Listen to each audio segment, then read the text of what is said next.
Famba zvakanaka mzukuru. Aiwa ndinotenda sekuru. Inobata mbereko usacha. Zvaendwa izvi. Iende mzukuru. Famba zvakanaka. Vamwe vari kuda mbereko pinda hai. Hambe madam.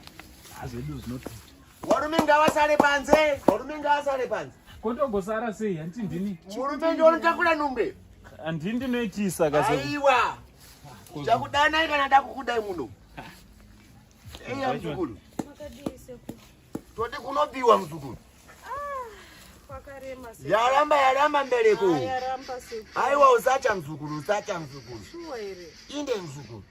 Pana ndina mushonga wandinokupa inobata kawani na wani. Shuwa ere sekuru. Saka mushonga uyu vanji. Unoda mwana mukomana kana musikana? Chero sekuru. Aina maka mzukuru ndinoutora mu. Ndosungirira kuzasi kwako.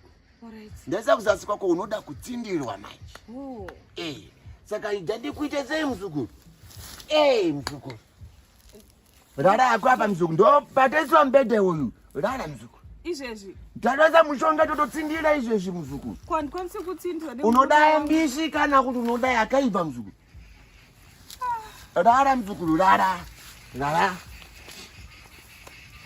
Tikuise mushonga tofana totsindira mzukuru. Fano ndivhurira pa mzukuru.